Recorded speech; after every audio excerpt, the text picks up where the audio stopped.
कि मैं पद पर रहूं या ना रहूं, पहले 2 घंटे मेरा काम ये होता है कि कोई अधिवक्ता को जिसको समस्या होती है उसके कार्य के लिए एसडीएम के पास कोई समस्या होती है एसडीएम के पास जाता हूं, डीएम के पास समस्या हो डीएम के पास जाता हूं, और अगर विकास प्राधिकरण में कोई समस्या होती है विकास प्राधिकरण में जाता हूं। यहाँ भी कोई जो समस्या अगर अधिवक्ता की है उसके लिए पूर्ण रूप से तैयार रहता हूँ, और सुबह से आके मेरा पहला कर्तव्य होता है कि किसी अधिवक्ता कोई मेरे पास आ गया तो उसके पास उठ के जाता हूँ और उसका कार्य करता हूँ। हम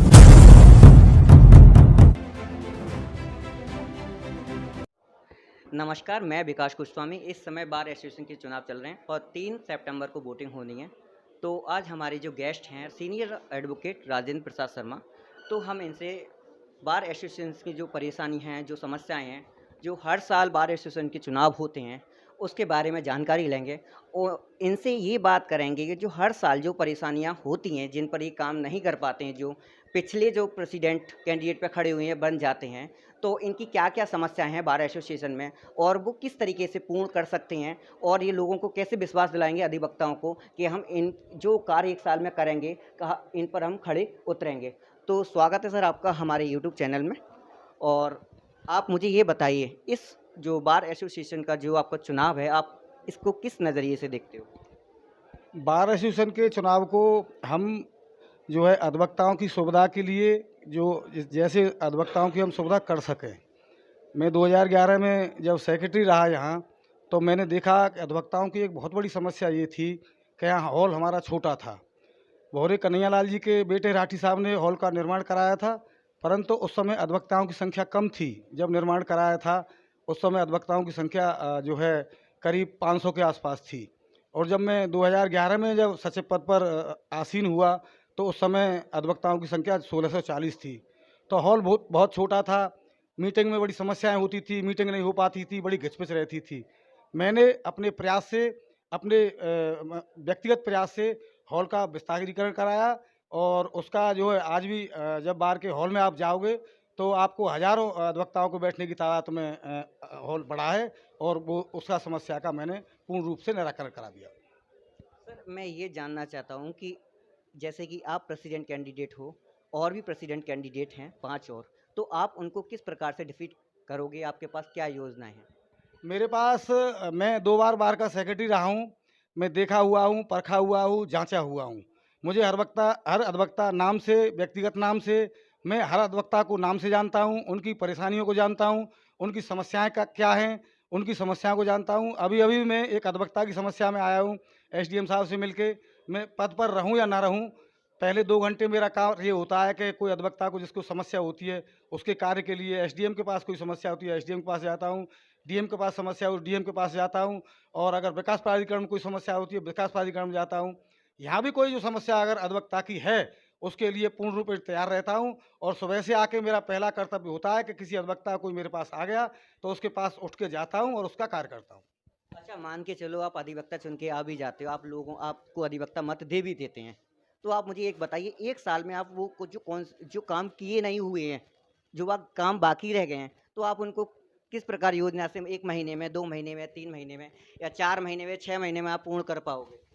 एक तो मुख्य समस्या यहाँ पहले जब मैं यहाँ पोस्ट पे रहा तो 2 बार जब मुझे मौका मिला 2011 में और 2016 में, तो मैंने बहुत कुछ समस्या को हल किया है। कौन-कौन सी समस्याओं जो को हल किया? समस्या थी मुख्य रूप से चैम्बर्स की, जो सीनियर्स के लिए तो बहुत बहुत दिनों से बैठे हुए थे, पर जूनियर्स नहीं बैठा हुआ था, जूनियर्स के लिए कोई व्यवस्था नहीं थी। आप इस जगह बैठे हुए हैं तो 2011 में इस बिल्डिंग का निर्माण कराया, और शासन से अपने व्यक्तिगत रिसोर्स से पैसा लेके आया और उस चैम्बर का निर्माण कराया। फिर जब 2016 में मैं जब सेक्रेटरी हुआ दोबारा, तो मैंने फिर अधिवक्ताओं की इसी जो समस्या थी, जो चैम्बर की समस्या थी, उसका मैंने बड़ी गहराई के रूप से देखा कि ये बहुत बड़ी समस्या है।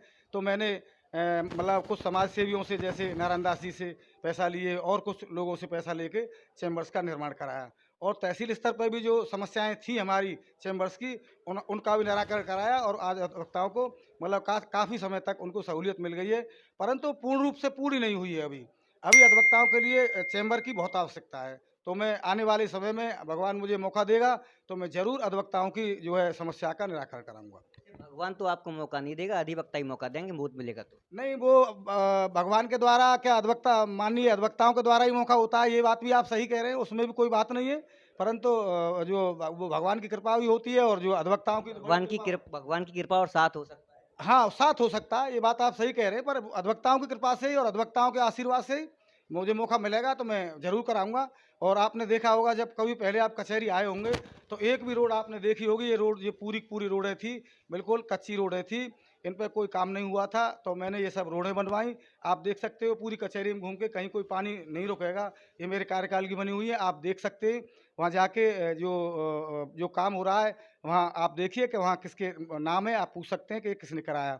इसके बाद भी मैंने यहाँ हमारे जो 2 पार्क थे यहाँ, एक तो पार्क ये बगल में पार्क है, ये कलेक्ट्रेट पार्क में है, यहाँ अधिवक्ता धूप में, गर्मी में, और या अपने बादकारी भी आके जो है, जिनको चैम्बर में बैठने के लिए व्यवस्था नहीं बनती थी, या वो अपना खाना साथ लेके आते थे, तो मैंने बैठने के लिए बड़ा अच्छा पार्क आप देख सकते हैं, उसको ऐसा बना दिया है कि आप देखेंगे कि उसमें हर अधिवक्ता गर्म धूप के, मतलब जो सर्दी होती है तो उसमें धूप सेकते हैं, और गर्मियों में आराम से छाया में बैठते हैं। ऐसा ही एक पार्क मैंने, जो जगह थी जो सिविल कंपाउंड में, उसको डेवलप कराया है, पूर्ण रूपेण डेवलप करा के, और उसको सुदृढ़ रूप से ऐसा बना दिया है कि उसमें अधिवक्ता आराम से जो सर्दी के समय में धूप में बैठ जाते हैं और गर्मी के समय में छाया में बैठते हैं। आपने सर मेरे को तमाम समस्याओं का समाधान बताया, लेकिन अब मैं ये जानना चाहता हूँ आपसे कि नंबर ऑफ एडवोकेट कंटिन्यू बढ़ते जा रहे हैं, हर साल बढ़ते जाते हैं। जगह भी वही है, चैम्बर भी उतने ही हैं। आप चैम्बरों को लेकर के जो वादे करते हो कि चैम्बर बनवाएँगे, चैम्बर की परेशानी हर साल रहती है। तो जो छोटी-छोटी प्रॉब्लम 1 साल पहले थी और आज भी वही प्रॉब्लम होती है, जैसे कि ट्रैफ़िक की प्रॉब्लम। और मैंने ये सुना है, लोगों से जब मैंने बात करी, अपने फ्रेंड से बात करी जो भी बीएससी कॉलेज में पढ़ते हैं, तो ये कह रहे थे एक सबसे ज़्यादा बड़ी प्रॉब्लम है ट्रैफ़िक की प्रॉब्लम है, और जो दूसरी सबसे बड़ी प्रॉब्लम है वो महिलाओं के शौचालय की प्रॉब्लम है। तो आप उस पर कभी ध्यान नहीं दोगे क्या? मैंने जब पूर्व में भी, जब मैं पोस्ट पे था, तो मैंने महिलाओं के लिए अलग शौचालय, आप जाओगे इसके बगल में ही जो शौचालय बने हुए हैं, वहाँ अलग से महिला शौचालय बना हुआ है। और जो आप सिविल में जाओगे, तो आप जाके देखना, मेरे नाम का वहाँ पत्थर भी लगा हुआ है। तो मैंने जो है वहाँ अपना शौचालय बिल्कुल एकदम नीट एंड क्लीन, जितना भी मैंने कार्य कराया है, आप वहाँ जाके देखोगे, आप अधिवक्ताओं से वहाँ पूछोगे, हमारे कन्हैयालाल हॉल के बगल में पीछे ही जो है बिल्कुल सुलभ शौचालय, बहुत ही अच्छा। आप जाओगे, वहाँ महिलाओं के लिए अलग शौचालय बना हुआ है, और पुरुषों के लिए अलग शौचालय बना हुआ है। और वो जब जब से आज तक निरंतर कार्य करता है, उसकी पूर्ण रूप से सफाई होती है, और वो व्यवस्था परिपूर्ण से, उसमें कोई कमी नहीं है। आपका सर धन्यवाद, बहुत-बहुत धन्यवाद। तो सर ने जो भी तमाम समस्याएँ बताईं, इनके बारे में पूर्ण रूप से ये विश्वास दिलाते हैं कि आने वाले कल में यदि ये प्रेसिडेंट अध्यक्ष पद पर ये आते हैं लौट, तो ये जितनी भी समस्याएँ हैं, उनके 6 महीने में या 1 साल में ये पूर्ण कराएँगे।